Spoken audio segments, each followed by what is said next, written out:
এটা আরই। अच्छा ठीक है समझ गया। ভিডিওতে রিপোর্ট মেরে নিজেকে মনে করে হ্যাকার। বিশ্বাস করেন রিমন ভাই, ওদের দেখলে মনে হয় ওরা এক একটা জোকার। এটা আরই। ফার্স্ট অফ অল আগে থেকেই বলে নিচ্ছি, তোমার হাতের কাছে যদি কোনো হেডফোন থাকে তাড়াতাড়ি কানে গুঁজে নাও, কারণ আমাদের এটা আরই ভাইরাসকে পিছন মারা হবে। হে গাইস, সবাই কেমন আছো? It's me Aryan. আজকে কার পিছন মারা হবে সবাই তো বুঝেই গেছে অলরেডি, মানে আমাদের এটা আরই ভাইয়ের কথা বলতেছি। মানুষ কোন লেভেলের মাথার চোদ হইলে সব ভিডিওতে আইসা এটা আরই করে। ভাই তুই আবার আমার লেভেল দেখাস? ভাই করস থেকে অ্যান্ড্রয়েড ফোন দা ভিডিও, নিজের চেহারাটা কোনো সময় আয়নায় দেখছস? বোকাচোদা না দেখে থাকলে ঘরে তো আয়না আছে, আয়নার ভিতরে ভালো মতো তোর চেহারাটা দেখে। ওরুফে তুই আবার টিকটক। হ্যাঁ এখন জানি তুই আমারে বলবি আমিও টিকটক করি ভাই, কিন্তু তোর মতো এই যে এরকম ভিডিও করি না তো ভাই। ভিডিওতে আইসা এটা আর এইসব তো বলি না ভাই। তোর মতো সেন্স আছে চুদির ভাই। তুই নাকি রোস্টার? তুই রোস্টারের মিনিং জানো? অনলাইনে সবাই পেটের করতে পারে, তুই পারলে ডাকাইস, তোর প্যান্ট খুলে পুটকি মেরে দিম। সব ঠিক আছে, তোর দাঁত এমন কে ভাই? কোনো সময় কি ব্রাশ করস নাই? কি পান খাইলেই চলবো? ব্রাশও তো করা লাগবো। আচ্ছা সবাই চলেন এই চুদির ভাই আর কিছু কাহিনী দেখাই। জীবিত বাবাকে মৃত বলে, মানুষের থেকে টাকা চাওয়া, আর ছেলে হয়ে লিপস্টিক লাগিয়ে টিকটক করা, ব্যাপারটা কাদের সাথে মিলে যাচ্ছে না? তোর হাত তাল দেখে বোঝা যায় তো হিজড়াদের কাজে অভ্যস্ত। এভাবে হিজড়াগিরি কইরা আর কত করবি কষ্ট? তোর বিকাশ নাম্বার দে, 100 দিয়ে দেবো 500।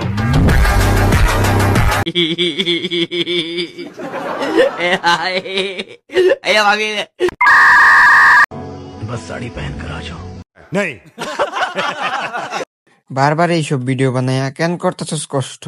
এখনো বলতেছি 500 দেবো 500। অনেক তো বললাম আমি, এবার আমার বন্ধু বলুক কিছু। তো হেই গাইস, আসসালামু আলাইকুম। কি অবস্থা সবার? চলে এলাম আবার, ইটস মি ইয়াসিন। প্রথমেই বলে রাখি, আমি কোনো রোস্টার না, ফিউচারে রোস্টিং করার ইচ্ছাও নাই, তাই আমার কোনো ইন্ট্রো নাই।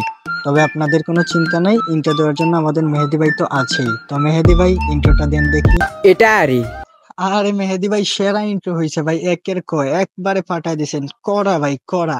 কি পরিমাণে বোকাচোদা হইলে প্রতিটা কথায় কথায় এটা আরই চুদাইতে পারে। আরে বোকাচোদা, তুই জীবনে কিছু শিখস নাই, তুই শিখবি কেমনে? তুই তো জীবনে স্কুলে যাস। এখন আপনারা ভাবতে পারেন ওই স্কুলে জানে আমি কেমনে জানি, দাঁড়ান আপনাদেরকে এক্সপ্লেইন করি। প্রথমত স্কুলে প্রাথমিক একটা শিক্ষা দেওয়া হয়, যেখানে বলা হয় সপ্তাহে একদিন তোমরা নখ কাটবা, প্রতিদিন সকালকে দাঁত ব্রাশ। ওর যে দাঁত দেখলেই বোঝা যায় 1 সপ্তাহ ধরে দাঁত ব্রাশ করে না, খাডা। ভাই তোরে একটা বুদ্ধি দিই, তুই রোস্টিং পরে করবি, তুই আগে গিয়ে নিজের দাঁত ব্রাশ কর। বোকাচোদা বলে। তোর মেহেদি, তোরে দেখলাম একটা ভিডিও বানাইছস আরমান সিফাত ওদের পিক ইউজ করে। তুই অনেক বড় মানবতার ফেরওয়ালা, তোর অনেক হেডার পাওয়ার আছে। এই ভিডিওটা ভালো করে খেয়াল করস নাই, তুই এখন গিয়ে ভিডিওটা আরে 10 বার খেয়াল কর। তুই সারাদিন ভিডিওটা দেখতে থাক। ওই ভিডিওতে যে আরমান আর সিফাতের গায়ে কাপড় চোপড় দেখছস না, তোর যে কাপড় চোপড় ওইগুলা 10টা বিক্রি কইরাও একটা কিনতে পারবি না। তুই নিজের মানবতার ফেরওয়ালা দাবি করছ। আহারে বোকাচোদা, তোরে নিয়ে আর বেশি কিছু বলার নাই। তোরে নিয়ে বলতে গেলে প্রত্যেকটা কথায় কথায় গালি দিতে হবে। তুই যে এই পরিমাণে ব্রেইনলেস পুলা, তোরে গালি ছাড়া তুই বুঝবি না।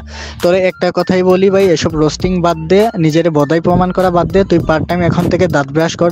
তোর দাঁত দেখলে যে হাসি পায়, বিশ্বাস কর। তুই নিজেও দেখিস ভাই, তুইও হাসবি। তো আমাদের সাথে লাগতে হলে চুদা খাইতে খাইতে মরতো। বেঁচে থাকো চিরকাল, ছিঁড়া খাওয়া বেড়ার প্যান্টের নিচ থেকে হাতটা উঠায়া সাবস্ক্রাইবটা করে দাও। বাই বাই, আল্লাহ হাফেজ। দেখা হচ্ছে নতুন কোনো ভিডিওতে।